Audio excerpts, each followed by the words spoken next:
வணக்கம். பரங்கிப்பட்ட ரிஷிகேஷ் பேசுகிறேன்.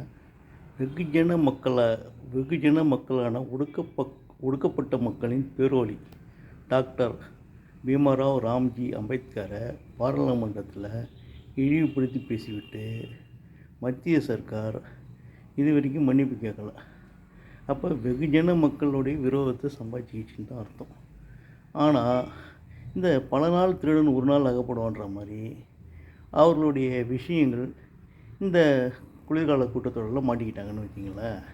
எப்படின்னு சொன்னால், குளிர்கால தொடரில் உள்துறை அமைச்சர் அமித்ஷா பேசுகிறாரு. அம்பேத்கர்ன்றீங்க. அவர் பேரை சொல்கிறதுக்கு பின்னாடி நீங்கள் கடவுள் பேரை சொன்னால் சொர்க்கத்திலேயும் உங்களுக்கு இடம் கிடைக்கும். இது ஒரு பேச்சாங்க.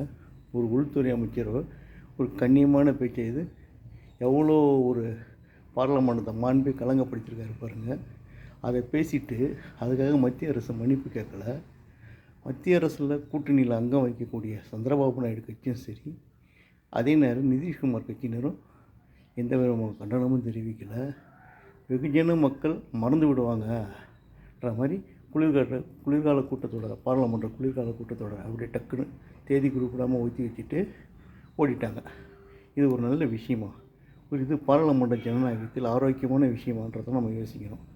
நம்ம என்ன நினைச்சோம், 2014 வாக்கில் மோடி வராரு, நல்லது செய்வார், நான் பஜ்ஜி வித்து வருமோன்னு சொல்கிறாரு, அவர் ஏழை பங்காளனாக இருப்பார், ஏழைகளுக்கு செய்வார் நல்லதுன்னு நம்ம நினச்சோம். ஆனால் செஞ்சாரா? செய்யலை. அவர் என்ன பண்ணார், கருப்பு பணத்தை கொண்டு வருவார், ஒவ்வொருத்தர் அக்கௌண்ட்லேயும் கணக்குலேயும் இவ்வளோ கணக்கு வைப்பார், அமௌண்ட்டுக்கு போடுவார், அதை போடுவார், இதை போடுவார்னு கட்டுக்கதைகளை நம்பி நம்ம ஏமாந்தோம். சரி, ஏமாந்தாச்சு, போட்டோம். அவர் ஒரு பிரதமர் சிறந்த முறையில் செயல்படுறாருன்னு பார்த்தா ஒன்றுமே கிடையாது. இன்னும் ஒன்று, இந்த அக்கௌண்ட்டை கொண்டு வந்தார், அதுதானே ஒழிய இதெல்லாம் யாருமே செய்கிற விஷயந்தான். எல்லாருக்கும் இந்த மோடி அக்கௌண்ட்டு அந்த அக்கௌண்ட்டுன்றதெல்லாம் இருந்தால் கூட அவருடைய செயல்பாடுகள் எதுவும் பண மதிப்பிழப்பு. திடீர்னு பணத்தெல்லாம் செல்லாதுன்னாரு, 500 செல்லாதுன்னாரு, 1000 செல்லாதுன்னாரு, அப்புறமா 2000 செல்லாதுன்னாரு. இப்படி ஒரு இஷ்டத்துக்கு எதை வேணாலும் செஞ்சார் ஒழிய அவருடைய செயல்பாடுகள் எதுவுமே நாகரிகமாகவும் சரியானதும் இல்லை. அதே மாதிரி பார்த்திங்கன்னு அவர் இஷ்டத்துக்கு எதையோ எப்படியோ செய்கிறாரு அவருடைய. அப்புறம் பார்த்திங்கன்னு சொன்னால், அவர் உலகம் பூரா சுற்றுவார், சுற்றி வருவார். உலகத்தில் கால் வைக்காத இடமே இல்லை. ஆனால் உள்நாட்டில் மணிப்பூரில் கலவரம் நடக்கும்போது மணிப்பூரில் மட்டும் கால் வைக்க மாட்டார். இது எப்படி இருக்குங்க? நம்ம மாநிலத்தில் நம்ம நாட்டில் உள்ள மாநிலத்தில் கால் வைக்க மாட்டார். அப்படிப்பட்ட ஒரு பிரதமர் நம்ம நாட்டுக்கு தேவையான கூட யோசிக்காமல் இந்த நிதிஷ்குமாரும் நம்ம ஆந்திராக்கார் தெலுங்கு தேச சந்திரபாபு நாயுடும் அவங்க என்ன பண்ணிட்டாங்க, காவடி தூக்கிட்டாங்க, பல்லக்கை தூக்கிட்டாங்க அவரை அரியணையில் ஏற்றி. அதை நம்ம ஒன்றும் சொல்ல முடியாது. கேட்டால் கூட்டணி தருமானுவாங்க. அவங்களும் பல கூட்டணி, அவங்க நிமிஷத்துக்கு ஒரு தடவை மாறுவாங்கன்னு வச்சிக்கலாம். ஆனால் அவங்களும் வெகுஜன விரோதியாக போயிட்டாங்க. இப்போ என்ன பண்ணார், அதுக்கு பிறகு மணிப்பூருக்கு கால வைக்கலை. அப்புறம் நடிகர்களெல்லாம் சந்திப்பார். கௌதமிகிட்ட பேச நேரம் இருந்த இவருக்கு, நடிகை கௌதமிகிட்ட பேச நேரம் இருந்த இவருக்கு, பிரதமருக்கு ஏன் விவசாயிகளை, ஹரியானா பஞ்சாப் விவசாயிகளை சந்தித்து அவங்களோட குறைகளை கேட்கல? அப்போ அவங்க என்ன, அவங்கள திறந்தார்ந்தவங்களா? இந்தியா ஒரு விவசாய பூமி. இந்த நாட்டில் அவங்கள பார்க்கல, அவங்கள சந்திக்கலை. இப்படி ஏதோ ஒன்று செய்கிறார ஒழிய அவருடைய ஆட்சி நல்ல ஆட்சின்னு எல்லோரும் சொல்கிறோம். எப்படி சொல்கிறவங்கள நான் கேட்குறேன். எப்படி சொல்கிறீங்க? அவர் மக்களுக்கான பிரதமரான்றதான் என்னுடைய கேள்வி, வேறு ஒன்றும் இல்லைங்க. அடுத்து நான் இன்னொரு விஷயம் சொல்ல வரேன். அவர் நம்ம நம்பி ஏமாந்துட்டு தான் இருக்கிறோம்.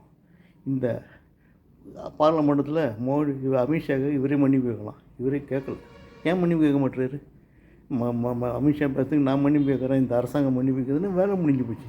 அப்போ உங்களுடைய மனசில் என்ன எண்ணங்கள் இருக்குன்றதை வெளிப்படுத்துகிறீங்க, ரைட்டு? நீங்கள் ஏழைகளுக்காகவோ ஒடுக்கப்பட்ட மக்களுடைய நாயகர்கள் கிடையாதுன்றதை நீங்கள் ப்ரூவ் பண்ணிட்டீங்க. அதை விடுங்க.